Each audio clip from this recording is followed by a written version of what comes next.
Today's first theme, the role of science in Europe today, is going to cover a wide selection of issues that are relevant for the European scientific community at the present moment in time.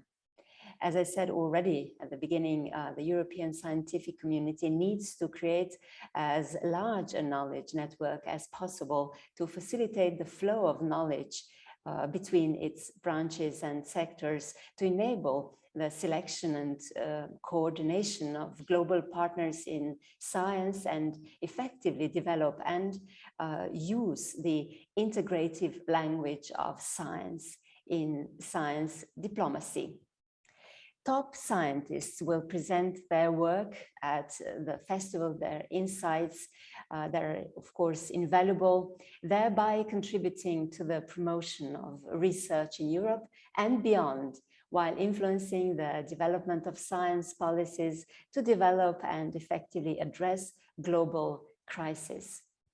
The festival is taking place on the occasion of World Science for Peace and Development Day that we celebrate tomorrow, and will focus scientific values on the cohesive policies of peace, ethics, and a better future for all of us.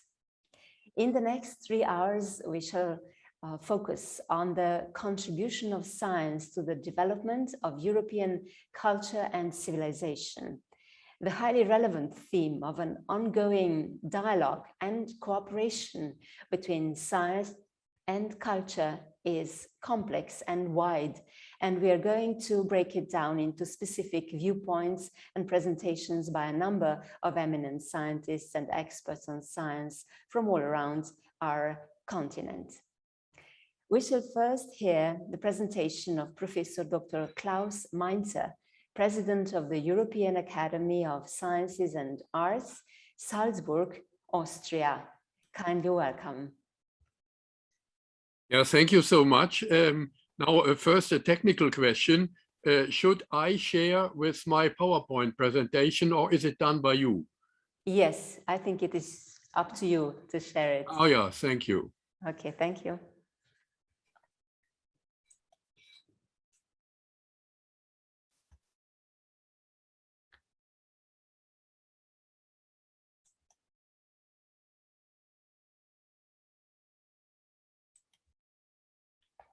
Okay, thank you so much for your nice introduction.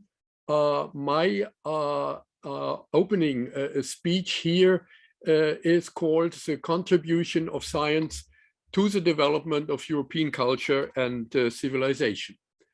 And I will start with some historical remarks concerning the emergence of European science and culture. Then science and innovation dynamics, European challenges of innovation and education, and then a necessary answer with digitalization of European civilization, and finally remarks towards sustainable innovation and education. Now, let me start with these historical remarks, emergence of European science and culture as president of a European Academy of Sciences and Arts. And you all know the first European Academy was founded by the philosopher Plato in the 4th century before Christ, near Athens.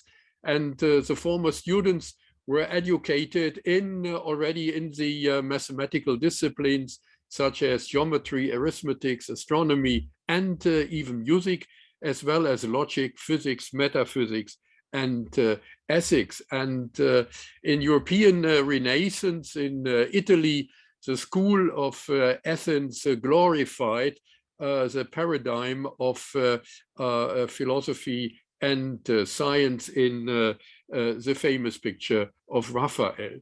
Now, it was also in a Renaissance when people became fascinated by new discoveries and inventions, and ingenious artists try to unify science, arts, and engineering by simulating life and organism. For example, here, these technical construction Leonardo, the Leonardo world of bionics, we can perhaps say. And it is interesting, some years later, even the age of digitalization was announced in Europe by Leibniz, the German philosopher and mathematician, who did not only construct calculating machines with decimal numbers here on the left, but also he invented the concept of binary digits, and that means our modern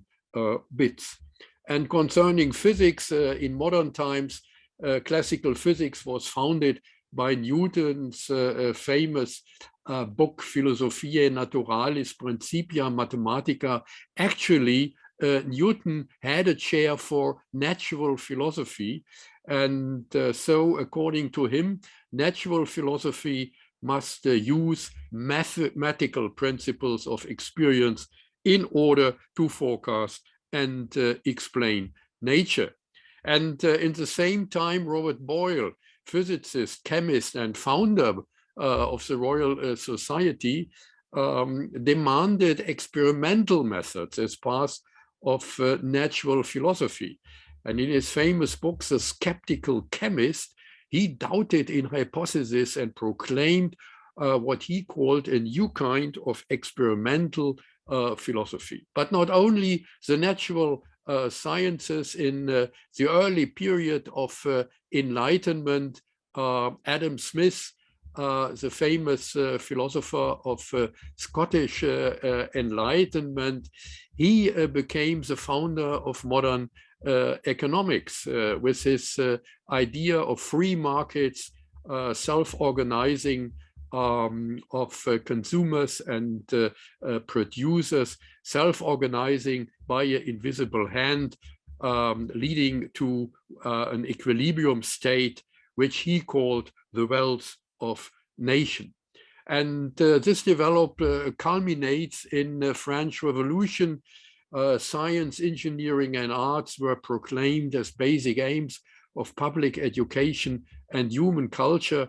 And from an interdisciplinary point of view, that is very interesting. It was the philosopher Diderot and the physicist and mathematician D'Alembert who edited the Encyclopédie ou Dictionnaire raisonné de sciences, des arts et des métiers, containing the whole philosophical, scientific, medical, technical, artistic, and professional knowledge of that time.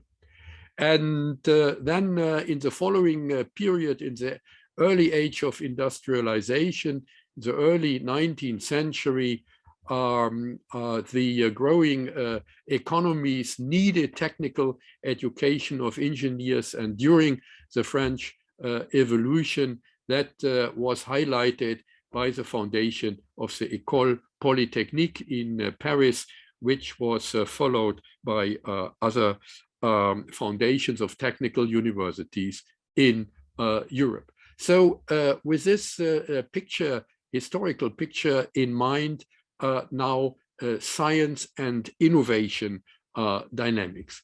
And it is remarkable, I think, that there seems to be a correlation of invention and innovation dynamics. Inventions are creative technical novelties according to the demands of patentability. Innovations are inventions which can be realized as economic products. And this is here the period in the 18th up to the 20th century, and we can observe a correlation illustrated by the two curves of inventions and innovations in a kind of echo effect.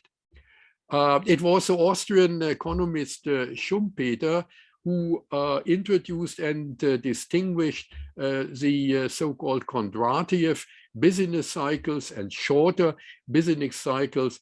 And it is essential for his concept that basic inventions, for example, the steam engine, automobile, and so on, are not continuous, but concentrate in swarm-like clusters at points of instability in long-term quadrative business cycles. So from a mathematical point of view, that seems to be a non-equilibrium dynamics. But not only innovation and business, but also educational cycles.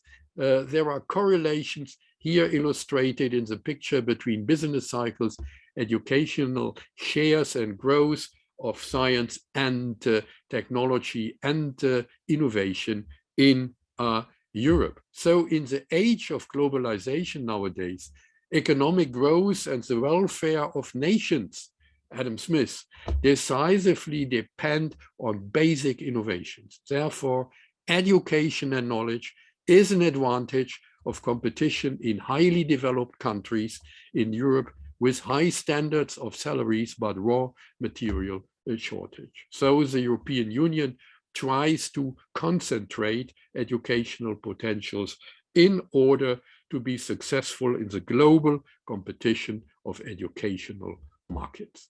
Now, on that background, nowadays, what are the European challenges of innovation and civilization? And I think at first there is the essential insight that our Earth is a global complex system.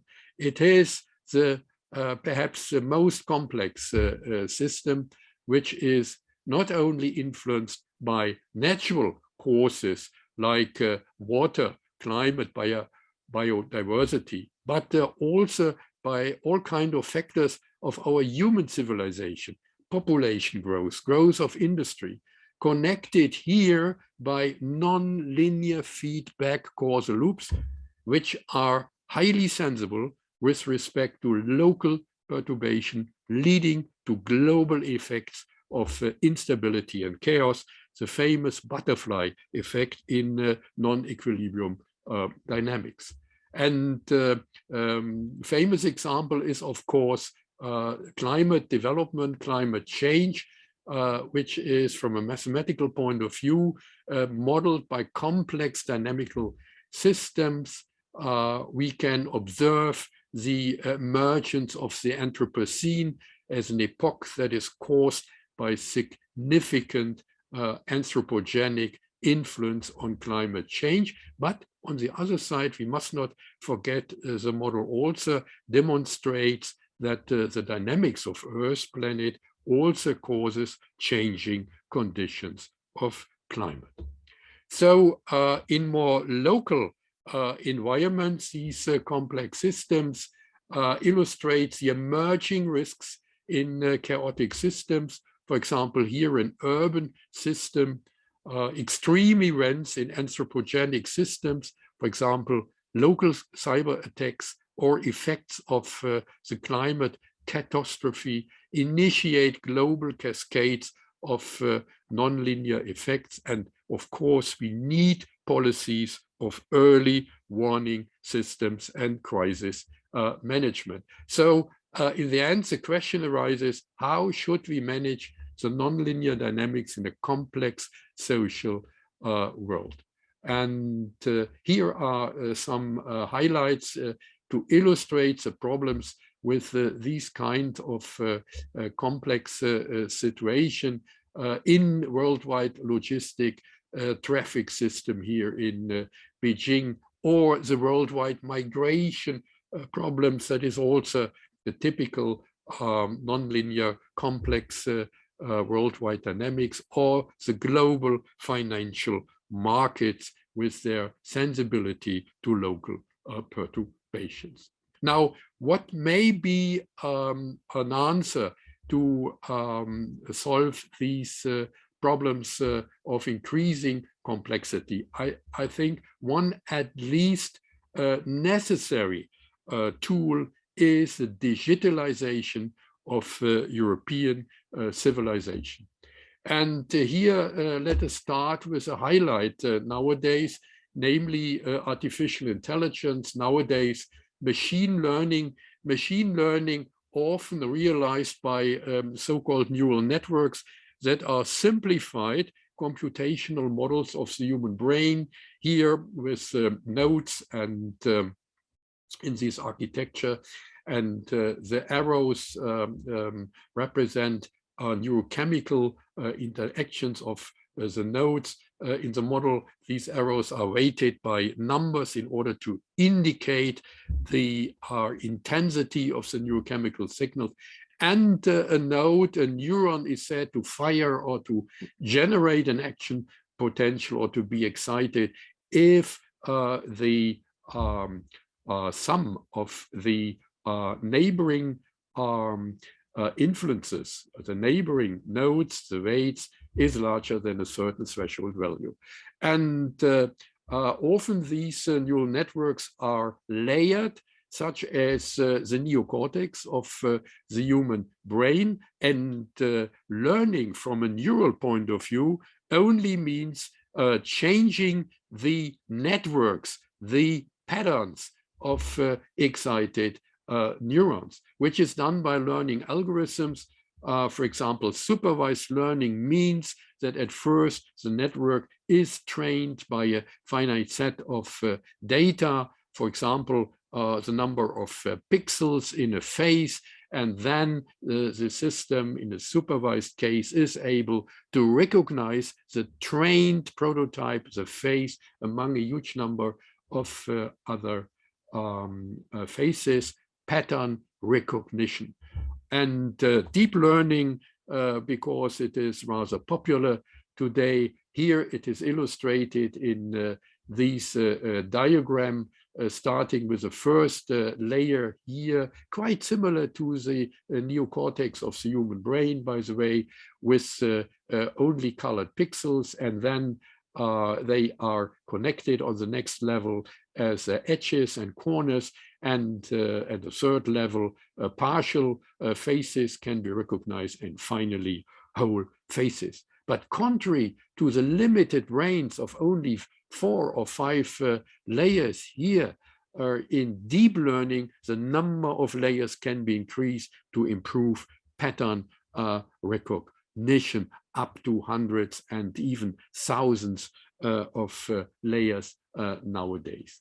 But I think even more exciting than these small networks applied in PCs and computers, more exciting are the global networks. Global networks like the internet. It is a network, the nodes are here computers, and they were invented in the 90s, the internet, to support human communication. But nowadays, the so-called Internet of Things means that not only humans are communicating, but the things, that means smartphones, cars, robots, aircraft, infrastructures, are equipped with sensors, IT, AI, interfaces to communicate with one another. This is a typical example of such a kind of smart infrastructure, mobility. In the future, mobile local systems will be cars with sensors, IT interfaces, in order to organize more or less themselves, quite similar, by the way, to the swarm intelligence, which we know from the evolution, for example, in insect populations. Or here, another example, digitalization of urban systems. Again, an infrastructure. And here the nodes are the different domains: civil service, mobility, energy, health systems, which must be integrated by these kind of smart technology. And of course, the digitalization of energy infrastructure. Smart grids integrate power delivery infrastructures with unified communication. And that, of course, will be one of the most important challenges concerning the digitalization of infrastructure in Europe. And then our experience in the pandemic, the digitalization of health systems, sometimes poor in some countries. For example, in my country, Germany, it was a kind of stress test. This is a nice illustration to illustrate the digital cooperation which is needed between patients, medical carer, and service provider. And last but not least, of course, the digitalization of our labor and industrial world. This is again a historical view on the development, starting with the first period of industrial revolution in the end of the 18th, beginning of the 19th century. Here, for example, with the mechanical looms or machines driven by water and steam. And then the second period of industrial revolution, the beginning of the 20th century through introduction of mass production, for example, here, car production following Henry Ford. And the third industrial revolution, which can be considered with the beginning of the 70s of the large century through introduction of electronics and IT for further automation of production, still with stationary robots, and then nowadays industrial revolution with the industrial internet, with Industry 4.0. And that means actually the application of the Internet of Things to the industrial and labor world. That means now machines, robots are equipped with our IT or AI interfaces to communicate with one another, not only human to human and human to machine communication, but also machine to machine communication in order to develop production, trade in a transformation process to more or less self-organizing complex systems. So in the end, the whole tendency is toward the Internet of Things in a global sense. It maybe can be illustrated here by a picture which reminds us of a kind of super brain spreading all over our planet Earth. On the right and the left, there are the catchwords of the smart infrastructures, which I already discussed: smart city, mobility, grids, smart grids, Industry 4.0, the industrial internet, and we must not forget the global financial markets with flash trades. Even they may be dangerous because they are much faster than the human brain, and they can initiate conflicts by different interests, and of course the health systems, and very important nowadays, security systems because of cyber attacks, and in order to prevent crime. Now, my last remarks towards sustainable innovation and education. The message in my last part was infrastructure is the main challenge. And infrastructure is different to single machines, cars, and so on. And traditionally, engineers and computer scientists, natural scientists, was trained to develop these single objects. But nowadays, infrastructures, and that means people are living in the infrastructures. And therefore, it is not sufficient to be a highly specialized expert in computer science or in engineering sciences. But these inventors must have an idea what is going on with humans. That means they must have insights concerning the psychological aspects, usability, the social aspects, the societal aspect. That must also be integrated in the courses of engineers, of computer scientists, in order to generate an appropriate human-machine interface to handle the great challenges in our European societies concerning energy, health, mobility, production, and logistics. And that can only be done, I think, by a kind of educational roadmap for sustainable innovation on a European level. Here are some of these requests. Which skills and abilities should be considered for embedded systems, infrastructures, mobility infrastructures, for example? Which educational challenges of AI must be considered at schools and companies? Which social and political norms are necessary for the increasing automation of the labor world? Which skills and abilities should be considered for applications of intelligent infrastructures to medicine and health?